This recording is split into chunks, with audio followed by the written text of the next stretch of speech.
A paz do Senhor Jesus, amém? Maturidade é o tema de hoje. Fica aí porque Deus vai falar contigo agora e o nome do Senhor, nosso Deus, vai ser glorificado. Nossa mensagem hoje se encontra em Lucas 2, versículo de número 52, que diz assim a palavra do Senhor: E crescia Jesus em sabedoria, em estatura e em graça para com Deus e para com os homens.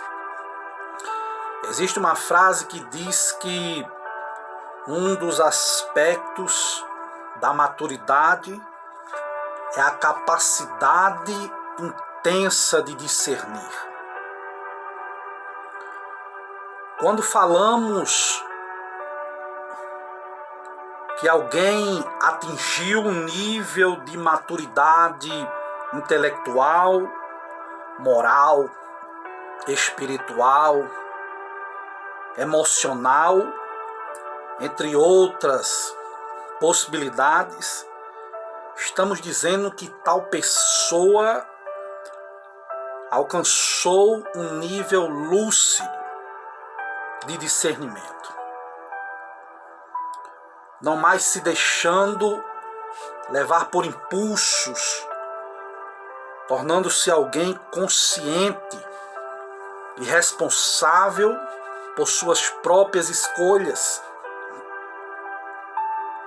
O ser humano não pode crescer apenas de forma física, não. É necessário que haja um desenvolvimento em todas as áreas da sua vida. A Bíblia diz que Jesus crescia em sabedoria, estatura e graça para com Deus e para com os homens. O apóstolo São Paulo, quando ele escreveu a sua carta aos Coríntios, ele disse a seguinte expressão: quando eu era menino, eu falava como menino. Eu pensava como menino, eu raciocinava como menino, mas logo que cheguei a ser homem, acabei com as coisas de menino. É o que Paulo escreveu à igreja de Corinto. O apóstolo João dá a entender que existe na igreja 3 níveis de maturidade. Ele vai chamar de os filhinhos, os jovens e os pais na sua primeira carta, capítulo 2. Da mesma forma, o apóstolo São Paulo, ao escrever a sua primeira carta ao seu filho Timóteo, filho na fé, ele vai dizer das qualidades daqueles que exerciam uma função para ser bispo, para ser um diácono. Ele deixou claro que os homens não podiam ser neófitos, ou seja, imaturos na fé. Vamos ver algumas qualidades, algumas evidências que identificam a maturidade de um caráter. A causa que eu tenho observado nesses últimos dias do fracasso, muitas vezes de famílias, na igreja, na empresa, nos relacionamentos interpessoais, é a falta de maturidade, é a imaturidade. Pessoas imaturas que não inspiram confiança nenhuma, pois afinal de contas, quem daria uma tarefa que exige responsabilidade de um adulto para uma criança? Ninguém faria uma coisa dessas. Mas quais são, irmão Júlio, alguns sintomas de uma pessoa imatura? Vamos citar aqui alguns sintomas de alguma pessoa imatura. Em primeiro lugar, O imaturo tem o hábito de esquivar-se de tarefas difíceis. Pessoas imaturas não gostam de tarefas difíceis. E o que podemos considerar como uma tarefa difícil, irmão Júlio, por exemplo, para o tímido, pode ser às vezes falar em público.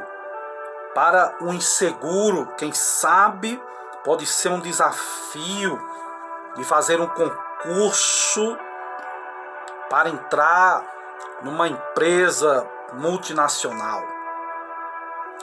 Quem sabe, para o medroso, não pode ser o medo de enfrentar uma situação de perigo na realização de uma missão.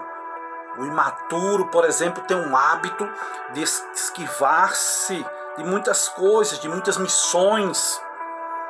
Pode ser que para o orgulhoso ele se esquive de pedir ajuda para alguém que ele considera inferior a ela. Já para o pessimista, imaturo, ele pode se esquivar-se de aventurar-se nas promessas de Deus. As pessoas têm o hábito de fugir de tarefas difíceis na vida. Muitas vezes, por serem imaturas, sempre usam de desculpas, sempre vão usar a procrastinação como desculpa para se auto-justificar-se. Segundo lugar, o que eu vejo na vida de pessoas imaturas são pessoas que se iram quando ficam frustradas, pessoas mimadas. Algumas crianças, por exemplo, gostam de fazer birras quando saem para passear, quando saem para o supermercado, tendo excessos de ira, muitas vezes quando seus pedidos não são atendidos. Pessoas imaturas, crianças mimadas, perdeu o controle emocional, dá vexame em público, é uma característica forte de uma pessoa imatura. Pessoas imaturas quase sempre agem de forma infantil diante das frustrações da vida. A instrução do apóstolo Paulo à igreja de Éfeso era para que eles se irassem, mas não pecassem. Ele diz: irai-vos, mas não pequem. Não se ponha sobre vós, não se ponha o sol sobre a vossa ira. Foi o que Paulo escreveu à igreja de Éfeso. Terceiro sinal de uma pessoa imatura é que ela depende de forma exagerada dos outros. A Bíblia fala da igreja do Senhor Jesus Cristo como um corpo onde cada membro tem que realizar a sua função. Cada um tem que realizar a sua função para que haja um bom funcionamento do corpo. É o que Paulo escreveu aos Coríntios.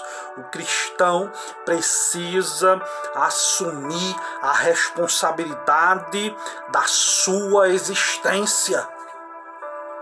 Existe aí uma música que está na moda que diz que eu estou invisível. Você não está invisível, eu não estou invisível, não. Nós temos responsabilidades para com Deus e para com o próximo. Inclusive eu tenho uma mensagem aqui no canal sobre prestação de contas. Depois daqui vá lá ouvir essa mensagem. Todos nós temos responsabilidades diante de Deus e para com os homens. Na maioria das vezes, as pessoas com dependência, doentias de outras pessoas foram educadas, meus irmãos, em um lar onde muitas vezes os pais são super protetores. A superproteção na infância desenvolve na pessoa este sentimento negativo, uma dependência desenfreada, exagerada. Muitas vezes, à medida que os filhos crescem, os pais devem fazer como a águia. Já ouviu a história da águia? Quando chega o tempo dos filhotes voar, a águia, meu amigo, destrói o ninho dos filhotes.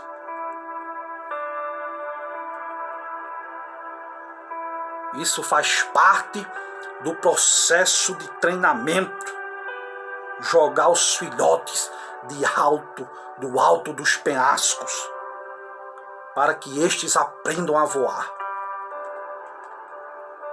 Irmão Júlio, é verdade que a águia faz isso? Sim, ela faz isso, destrói o ninho dos seus filhotes, para que elas comecem a bater as asas, aprendam a voar. É claro que se um dos seus filhotes não conseguir voar, a mãe vai lá, a águia mãe vai lá e socorre-o, não deixando cair no chão, mas leva novamente para as alturas, soltando de novo, até aprender a voar, até aprender a se virar.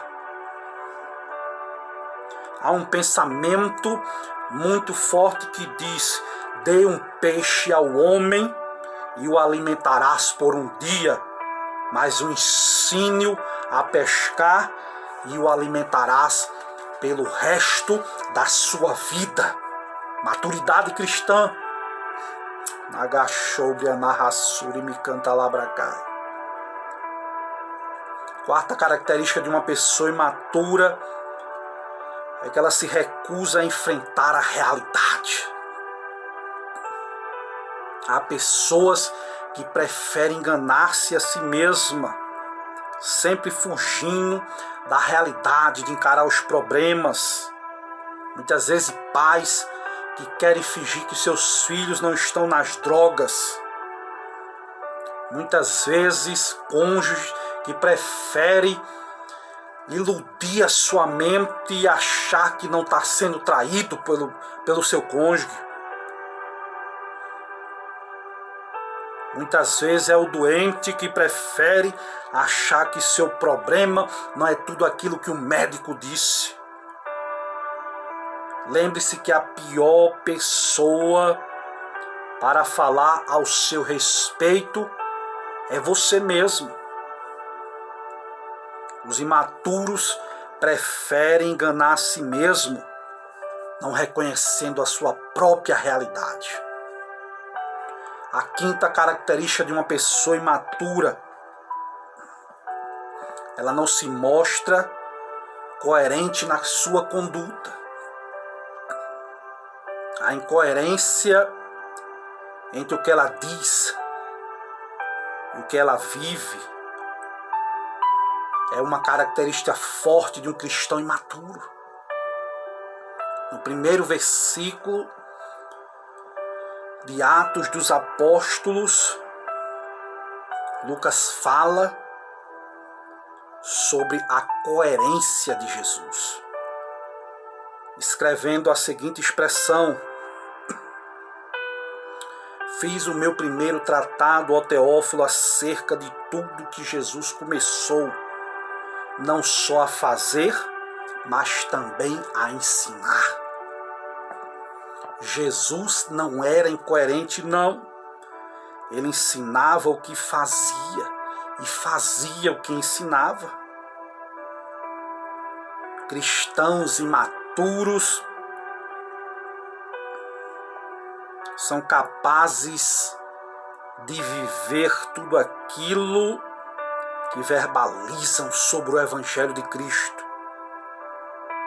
contradizendo-se entre suas palavras e seus atos.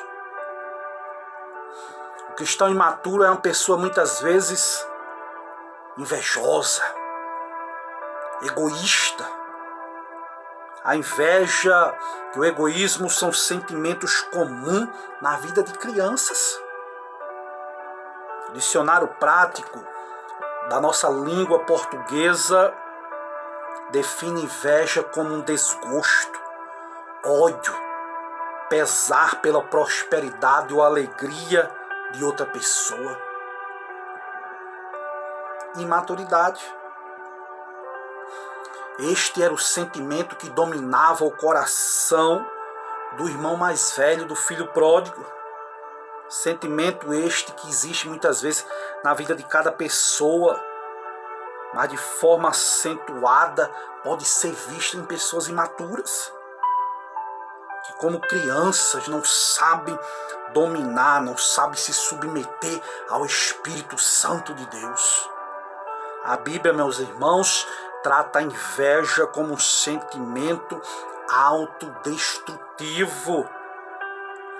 A Bíblia diz que o coração em paz dá vida ao corpo, mas a inveja apodrece os ossos, é o que diz lá em Provérbios 14:30.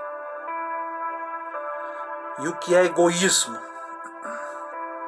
Egoísmo é o amor exclusivo a si próprio. É pensar, é se preocupar única e exclusivamente em si mesmo. É isso que é egoísmo. Quando o apóstolo Paulo escreveu a Timóteo, ele disse que o egoísmo era uma das características dos homens maus, que se manifestaria nos últimos dias. Ele disse que haveria homens amantes de si mesmos, homens egoístas, gananciosos, presunçosos, soberbos, blasfemos, desobedientes aos pais, a mães, homens ingratos, homens profanos. 2 Timóteo 3:2, depois leia lá, os tempos trabalhosos, pessoas egoístas, amantes de si mesmo, pessoas que já não vão mais pensar em ninguém, mas apenas em si próprio. Certa vez eu vi um evangelista dizendo, comendo eu e meu cavalo, o resto é que se... Frase de pessoas egoístas. Para os imaturos, egoístas, a Bíblia diz o que, irmão Júlio?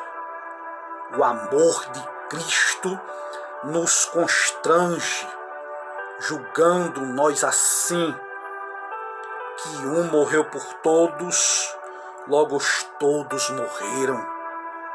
E ele morreu por todos para que os que vivem já não vivam mais para si, mas para aquele que por eles morreu e ressuscitou.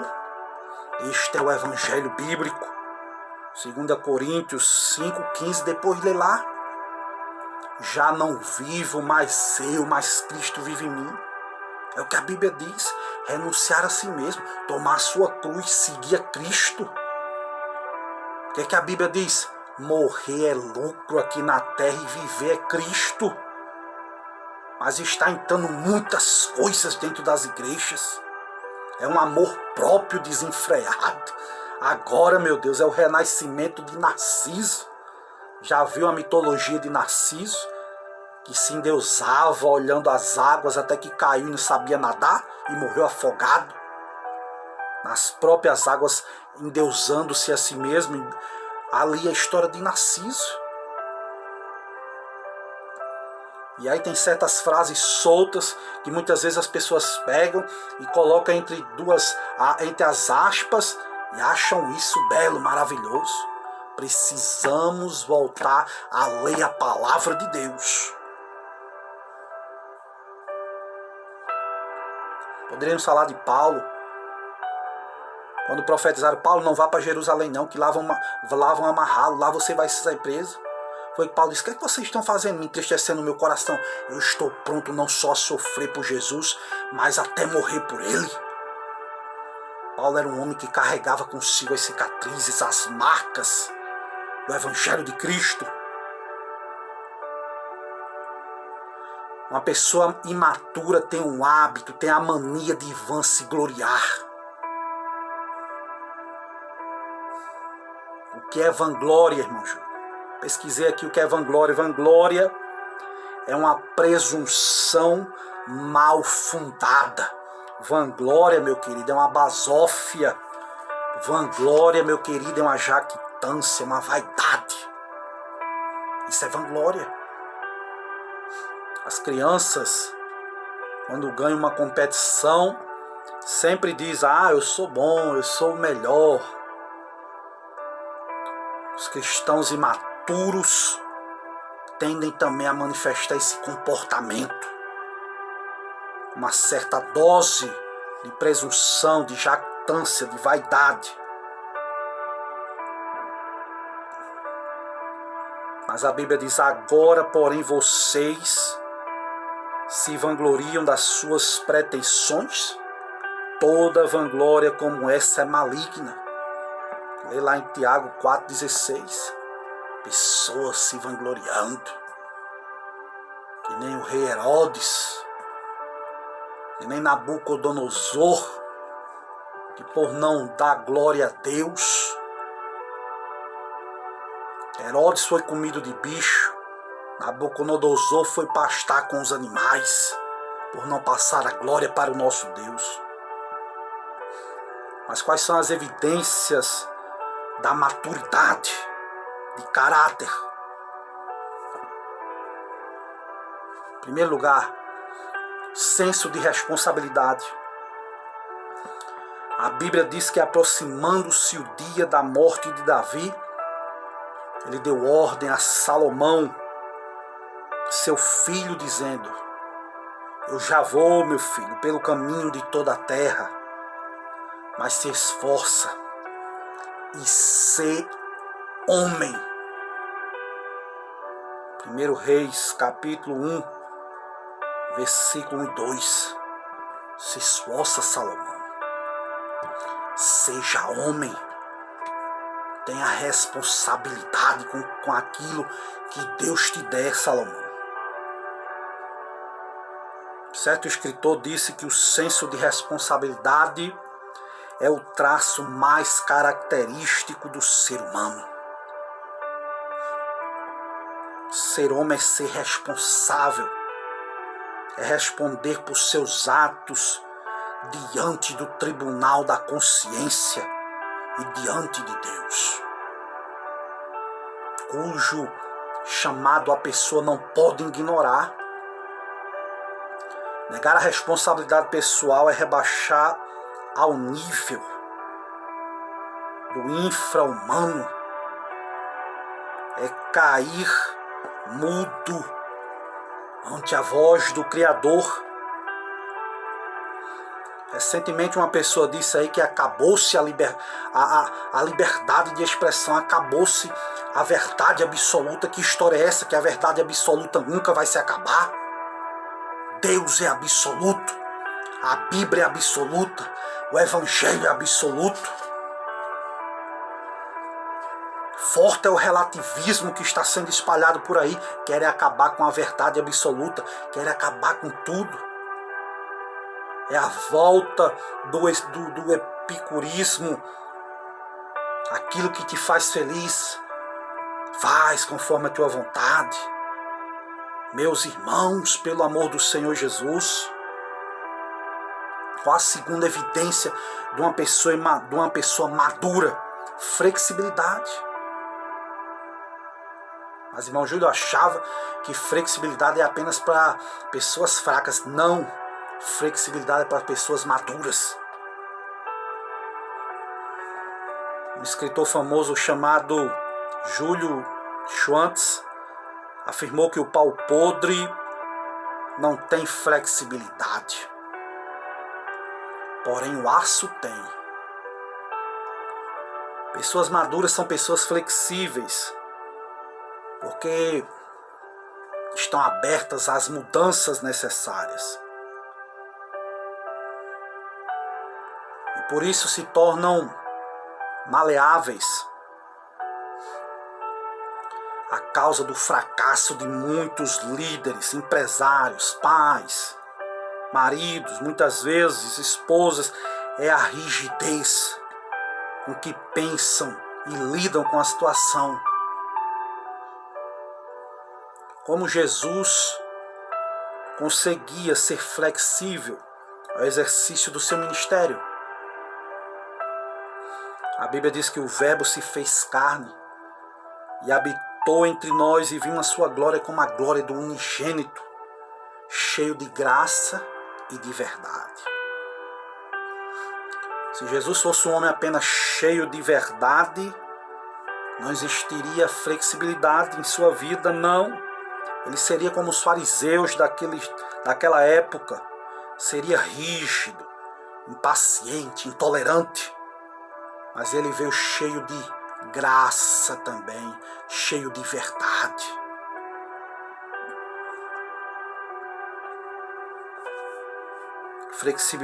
Flexibilidade e autoridade costumam viver em oposição um ao outro. Jesus era um homem cheio de autoridade, mas era flexível também.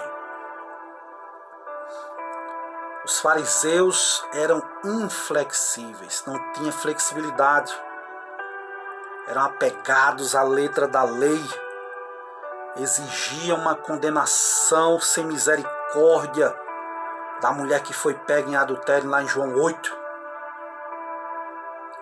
Mas Jesus se curvou com a graça, favor merecido, e perdoou aquela mulher e mostrou aos fariseus que eles não eram melhor do que aquela mulher. Que lição tremenda! Aprendemos com Jesus uma lição tremenda.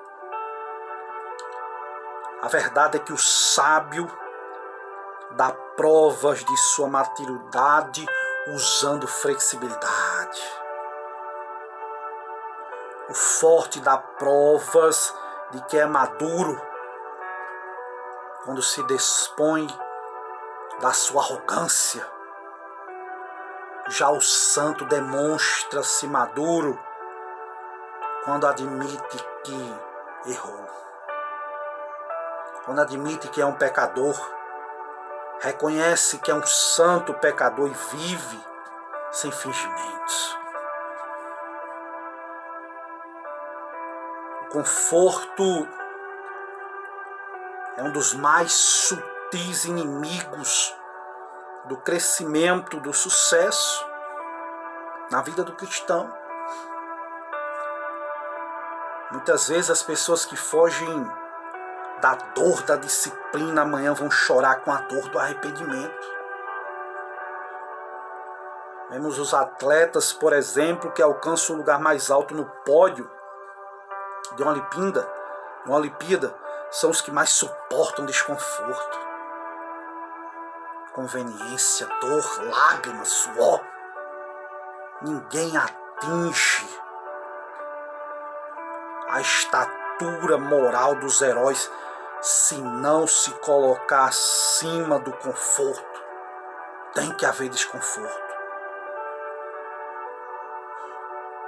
Paulo certa vez escreveu: portanto, não te envergonhe do testemunho de nosso Senhor Jesus, nem de mim, porque eu sou prisioneiro seu.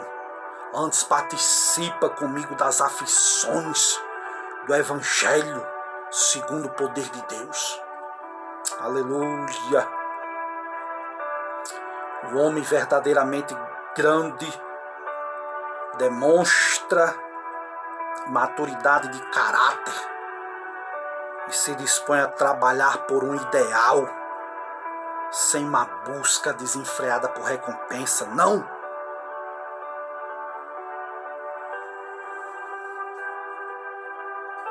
E aqui eu vou encerrar minha palavra. Faça o que tem de ser feito, sugere o autor de um livro. Pessoas de sucesso são pessoas de iniciativa própria. A pessoa que só faz o que lhe é pedido nunca será promovida, não. Vemos isso na vida de Rebeca, lá em Gênesis 29. Quando o moço de Abraão lhe pediu água para beber, A Bíblia diz que ela se apressou, abaixou o seu cântaro e tirou água, não só para o homem, mas para os camelos também do homem, até que todos acabaram de beber. Veja que ela fez além do que ele pediu. Nunca pare de crescer. Não. Nunca pare de crescer. José aprendeu a ser responsável. José era um homem flexível. José tinha uma mente expandida. José suportou desconfortos, inconveniências. Sim, ele aprendeu a trabalhar por objetivos que não recompensava imediatamente, não.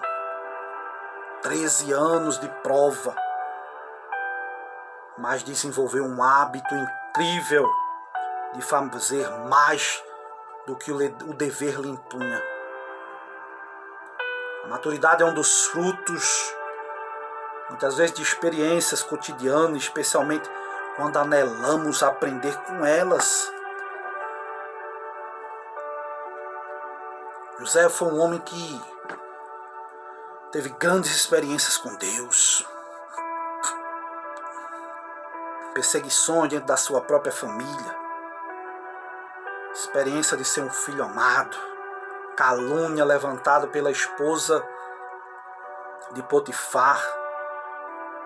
Prisão injustamente. Injustiça sofrida pelo esquecimento do seu próprio companheiro de cela. Mas Deus o honrou e o nome do Senhor foi glorificado na vida de José. Espero que você tenha aprendido com esta palavra, que Deus possa te abençoar. Se você gostou, se inscreve aí no canal, tem aí embaixo, se inscreve aí, nos ajuda a pregar a palavra do Senhor. Compartilha no grupo da família, nos grupos que você tem, e me ajuda a pregar o Evangelho, que o nome de Cristo venha a ser glorificado. Que Deus te abençoe, em nome de Jesus. Amém.